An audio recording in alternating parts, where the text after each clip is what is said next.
You've seen me in my highs and my lows. But listen, I've never seen you give up. No, I have never seen you give up. You know, I've never seen you give they up. say in life, you don't know your strength until strength is your only option. And we have a JAKES family here that are determined, focused, disciplined. They have a level of energy. Yes. They know that the guests want to come back, the JAKES family.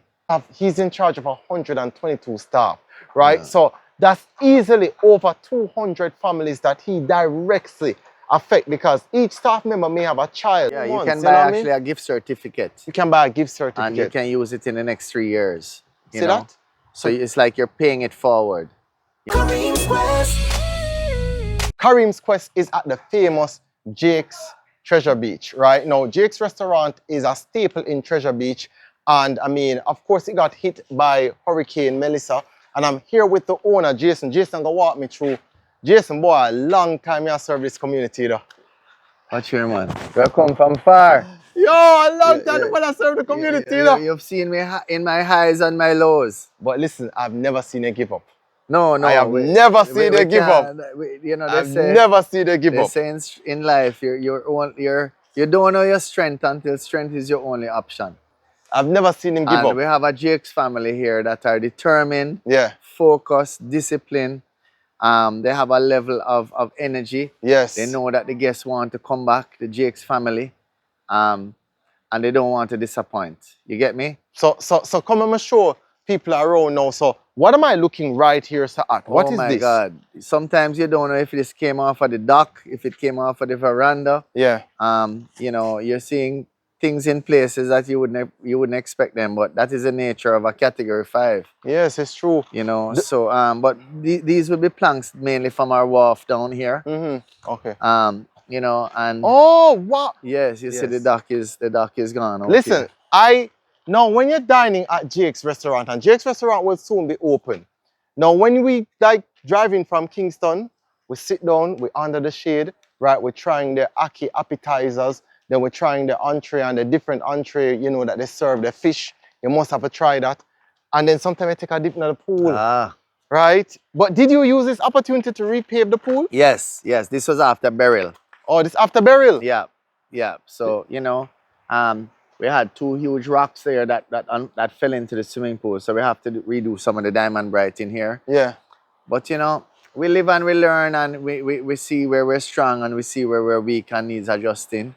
So, but you know, thank goodness, like this what you call a mosaic tile here. Thank goodness this is okay. And so, let me tell you a little bit about Jason, right? So, if you have ever watched the movie The Harder They Come, which is a cult classic, not just in Jamaica but in the world, right? It's like Jamaican Scarface, to put it. That was his father that directed it, wrote it, I believe as well, right? Yeah, wrote, produced, directed. And his mother, I just realized that she was still alive, right? And she was the one that did all the costume ensemble. So if you love that black shirt that you see Jimmy Cliff wears, he plays the protagonist in the movie, and it has a big yellow star on it. Very iconic t-shirt. So needless to say, their family has been in this area since about 1930s, 40s, right? And they have always stood in this area. So big staple in the community, do a lot for the community. He was very crucial and pivotal in the relief efforts to get care packages to people in this community that really needed it. I mean, he was there when the ships were coming. Where did the ships dock? They came off of the coast here, and we used fishermen to go out and get the supplies and bring it in, you know. So are you serious? Yeah, man. And I'll be honest with you, even some of the packages I noted were from Colombia. Now, the average person would not have known that Colombia was sending us aid. So, you know, you never know sometimes who is showing solidarity to you. True.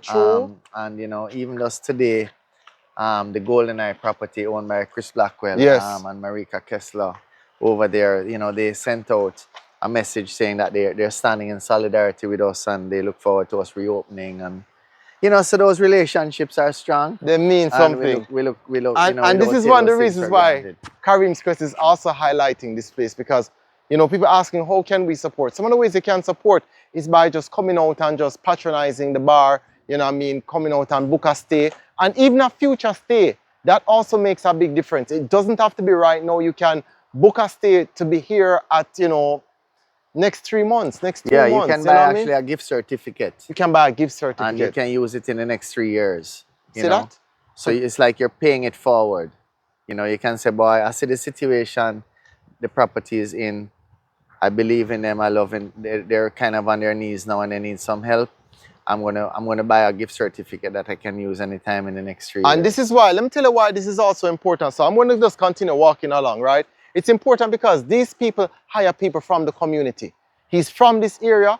I'm looking at workmen here. These are all people who would have been without a job had he not chosen to rebuild, right? So this community needs a lot of employment opportunities and economic opportunities as well. This is one of the reasons why Kareem's Quest love the mom and pops. What was here before? So this was a beach, an elevated beach. So we would have built this wall here after Hurricane Ivan in 2004. Yes. Right? As a retaining wall with a cut stone. And then we put sand in here. So you have beach chairs, loungers, umbrellas. And it lift up everything. Lift up everything. And then we have the dock going out there. So we're going to man, because when you're going to Pelican Bar, yes, you jump on the canoe right there. Oh my goodness. And head out. Is there anything that, you know, you said, boy, Kareem, even though these things were damaged, was there anything that withstood it that you were surprised at? Look at this. Look at this. Nothing did this? Nothing. Oh, which workman did this? No, honestly, a local workman. Yeah. Right? So, you know, we built this back after burial and we're happy to see it still standing. I mean, not honestly, a damage. Not one damage to it. Whichever local workman that did this, you took pride in your job. There's a roofman called Paulo. Yeah. And big up to Paulo right here. Paulo do it? Yeah, Paulo. Yeah, man, he's from Greenfield and a very skilled guy. So Paulo, I know say you're supposed to, you can't get through to Paulo now. Paulo probably get so much jobs. It's true. No, I'm a comeback man. Come back? Yeah, man, look here. When I call people, they because you work with people. Yeah, we work with people, you know. They work with people. I love that. Listen, what I used to do when I come here, so, sometimes you have a little bar, you drink your beer right up there, so, right? And this was just so relaxing to be. Because usually when people like myself, we're driving from Kingston, we usually spend the entire day at JAKES, right? So you spend the entire day, you probably eat lunch and then you just lime, you read a book, you know what I mean? So we're going to show you, this is Dougie's bar. And Dougie's, I believe, was one of the employees, right? Yeah, man, Dougie. He started working for my grandfather when he was 15 years old, part-time, milking cows on his dairy farm, you know? And he and my mother grew up together and, you know, he was our bartender here for a long time before he retired. But, you know, Dougie is a special person to us, always will be. So we named the bar after him. And this is one of the reasons why it's important to support mom and pops, right? When you're supporting mom and pops, and in the whole spirit of saying that, please subscribe to the channel. It means a lot, all right? I mean, I'm trying to get to 50,000 subscribers, and I need your help, especially when you're creating good content. You don't necessarily get that push, the same push that you get when other superficial content is produced. So just subscribe to it and share this content with anybody you think may want to know this story. This is a businessman who is not giving up, right? He's not giving up. He has how many staff are you? 122. He's in charge of 122 staff, right? Yeah. So that's easily over 200 families that he directly affect, because each staff member may have a child, each staff member may have a spouse, and when that person is employed, that person can bring food to his or her household. So I calculated at least 200 to about 500 people that he directly affects. So if he chose not to, if he said, listen, I can't deal with this, I can't deal with rebuilding, that would have been 500 people right now who can't have anything to eat, be it a little baby, be it a husband, be it a sister, be it a brother. So this is one of the reasons why mom and pops are always important. And mom and pops are more personal than big corporation. Big corporation will just send you a letter and say, hey, that's it. A mom and pop person will literally call you and say, you know, what's happening by you? We have water. I went to this place named Blue Ocean Sun, and it's Belmont, and Belmont was hit hard because the hurricane entered at New Hope, which is Westmoreland, the southern part of Westmoreland. And when you saw the devastation to his place, right? And when I visited him, he was still in high spirits, and he looked at me and he said, listen, A lot of these people don't have light. I'm going to be running my generator all day. Fantastic. And I'm going to be running my Starlink all day. So that these people can come and talk to their family members. Fantastic. And countless people were there charging their phones and communicating with their family members who they have not heard from in a long while because they're out of electricity, they're out of light, they're out of a lot of amenities. So a lot of these mom and pop people, we have to give them credit and please start supporting their business any way you know how. So we're looking at this. I can't wait for the pool to come back because the pool looks just so lovely. Yes, man. This is our first room here. Really? Miss Yvonne? Let me go to the first room and just see what the first room is. Miss Yvonne is in here. Oh, wow. Miss Yvonne has been with us for over 30 years. Wow. This is your first room? Yes. So when you gave me the story about a person from New York coming and you had to look a bed. Yes. Now, the first guest came in what year? The first guest came in 95. 95. Now, I remember this story vividly because we were sitting over there about 3 years ago and he was telling me the story and he was like, the first guest came, Kareem, and I could not believe somebody called me from New York so that they want to come to this place. No, he had to go to Black River to go take the phone call. Yes. Because them time they say have the phone of yourself. He had to go to Black River, take the phone call, right? Crazy. Get a bed. Go and buy a bed because he never had any bed. And the guy came with a helicopter. Yes. That's something we'll never forget. Never forget. Oh my gosh. The stories of our entrepreneurs is just unprecedented. I love business stories. Wow. Especially so this first that guest, have a humble beginning. This first guest would have stayed in this room. Yes, correct. Oh wow. Correct. This is where it all started, you know? And if you can see the bottles in the wall up here. Yes. That's your mother's design? Yeah, my mother's design. I think when my mother told the contractors that this was going to be the style, I think they realized that they weren't working with an average average person. True. You know, this was an unusual kind of style. Oh my. So if the cameraman comes back here and looks this way. Come this way, cameraman. So let me show you when you're in this room, right? And this room was not damaged severely. No. Very, very little damage. So when you're in this room, good, you're coming out and you're waking up early in the morning and you're hearing the waves crash against the reef. And that's what's really waking you up, you know. Right? So nature is telling you it's time to get up. That's the beauty of being at a place like this. Oh my gosh. And this is his sister right here, right? She is an artistic person as well. Good. I did an interview with her a long time ago with an exhibition for The Harder They Come. Phenomenal movie. If you don't watch it, if there's anything to watch from this episode, watch The Harder They Come. That's funny. And surprisingly, right? They get along as siblings. We do. We do. Very few. A lot of siblings. We do. Yeah, I know. And they're not pretending. She keeps me on a short leash. Yeah, she can. Ignores any candy. Any leash, right? So, of course, you know, they're in high spirits same way because they have to be, you know, rebuilding. This is what happened, you know, I mean, everybody's all hands on deck. Even their mother is present right now and she's 84 because in times like these, everybody have to be on deck. Let me show you this. Look at this tree which was uprooted. Look at this fan which blew out. So there are just several things. This door can't even open at this moment. Right. Good? When I'm talking to Jason, you say, yo, one of the most expensive costs is to take up the dispose of the things, right? Yeah, man. Electrical, plumbing. You know, here's our electrician over here, Clive. Okay. You know, getting into some of the electrical stuff here. Wow. These storms have kept Clive and his team very busy. Yes. Yes, Clive. Well, go on, Clive. Clive, where are you from? In this parish, don't it? Yeah. All right, cool. Big up. Bala. So, Bala. You see, so you notice, you see a lot of local workers that are working here. This is not somebody who is hiring people from abroad. He's hiring people from our own parish, the parish of St. Elizabeth. Now, if you look even right there, let's look at some of the damage that has been done. Now, Jason tells me that I can know where the salt water has gone because wherever it's brown, that's where the salt water went. That's right. Right? Oh, wow. What about this room now, Jason?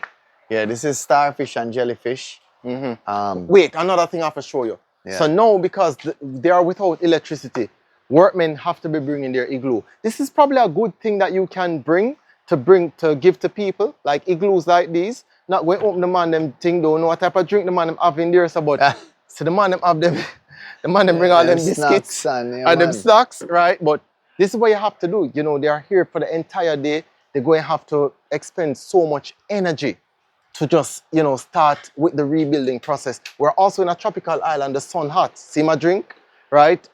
Other people are drinking in the background too because the sun hot throughout the day, but you know, the work has to do, the spirits of the people, and it starts with the leaders, like a Jason. Their spirit is undefeated, you know, in a moment like this. They're facing destruction, but they're not undefeated. And so that type of spirit trickles down to the rest of the people who are involved. So this room now, what is this room? Starfish and jellyfish. Okay. Yeah, so, you know, we're just taking out the furniture, cleaning it off. Let me just show you, let me show them a pan view of what these two rooms look like, because these are beautiful rooms to be in. Good, you are right on the, you know, right basically on a kind of reef. Yes. And, you know, you get to look and see how nice Jamaica is. Oh, gosh. And you're saying that even this, what was this? This was a private beach right here. So you had a retaining wall. So this wall would have collapsed. And these are wirings, these are electrical wirings? Yeah, these are electrical wirings. So Jason, how are you going to know even where the shortage of the wire is? Are you going to have a rewire? What? Yeah, so Clive is our master electrician. He's a trainer at heart, qualified electrician. So he will have to test all of these wires and rerun all of these wires, because, you know, electrical is something that you can't play around with. You can't take any shortcuts with. You know, and you have to be absolutely, you know, this is not a time to cut corners. Even though times are hard, business is uncertain, electrical is one of those things that you just don't play around with, because I would imagine that most fires in Jamaica are caused from electrical shortage. True. You know, because people wire them house, and then, you know, over time they add things, they add things, they add things. So you have to keep upgrading your breakers, you know, checking that all of the wires are good. So this is going to be electrical will be one of our largest expenses. Wow, wow. And I noticed not much was damaged with these places, right? Correct. So this side has less damage? This side has less damage because the storm went more this way. Okay. The one place that I see that gets some serious damage is this one. That is serious here. This is our room right here? Yeah, this is our room. This is one of the honeymoon suites. Oh, wow. What makes a room a honeymoon suite for you? Being right on the edge of the ocean. Oh. Yeah. All right, listen, we are going to try and get over to the honeymoon suite because it's right on the edge of the ocean. Now, is this a highly requested? Yes. Yeah? This is C+1. Yeah. And we would have built this back in 1997. Oh, wow. So we would have had extensive damage to this room. And we would have lost quite a bit of the veranda here, you know. And let me show you what the view is like. This is why this is the honeymoon suite right here. Now, look at what you're looking at. Look at that view. Now, it is so important for me to share these stories with you because this is the story of the Jamaicans that you need to see. This is real Jamaica. This is a rebuilding process. I am so grateful, Jason, for the amount of people that have given help. Kingstonians, you know what I mean, different people from all over Jamaica, as well as different parishes, different islands, different countries. Thank you all. Absolutely. From a small little country like Cayman. Yes. To Barbados. Yes. You know, to the Bahamas. True. To Colombia. Yes. To the United States. You know, Canada. Wow. All of these people are really showing up for us. And yes. we have to show that we are grateful for that. What would have been right here? This was a shower. This is an outside shower.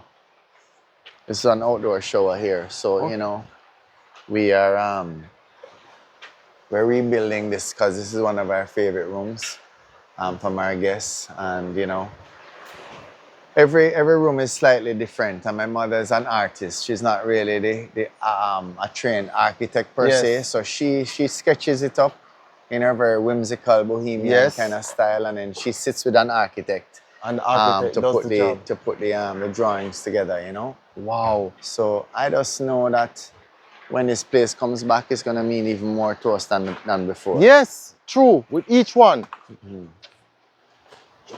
I can't afford any accidents here now, you know. Yo, listen. Kareem's Quest knows how to handle himself. Because you know, if you drop down on the show, people going to tease you, they'll never Don't stop. it, listen. Don't, if Kareem's Quest drop, you don't laugh, you subscribe. All right? Don't forget that. Don't laugh, subscribe. Can we just, all right, let's keep, I'll go inland soon. So this is abalone. Okay, what this one's called? Abalone is again, it's the name of a shell, abalone. Okay. So then. remember, everything is named for something from the sea. Ah. Right? How many rooms do you have? I didn't even ask We you. have 75 rooms in total between the main hotel here, which is 32 rooms, and then we have cottages and villas. Okay, gotcha. Off the main site, but within the community of Treasure Beach. Okay. So some of these villas we own, some of the villas we don't own, but we manage them for other persons. I get you. As a matter of fact, most of those persons, all of those persons, we would have helped them to find the land, find an architect, find a construction company. No, because you're the go-to person for Treasure So Beach. we're kind of like a mini kind of jam pro on our own. Yeah. And one thing I must give you guys a lot of credit for, and I wish, I'm advocating for this, especially with Portland. If the owners can come together, because not everywhere the government can help, like the commercial districts, because the government does do a lot of helping when it comes on to the commercial spots like Ocho Rios and Montego Bay. But there are other areas where it's hard to get tourists to unless the owners come together and figure out a way to work together. This is one thing that Treasure Beach has set the example, bar none, right? True. I give Nick Rill a whole heap of credit, but Treasure Beach is not in the direct path of an average tourist. They have to come down here, they have to coordinate to bring them down here. So Treasure Beach, to me, set the bar when it comes on to community tourism. Absolutely. Yeah. You see it with our farmers and our fishermen. And, yeah, man. You know? Yeah, absolutely.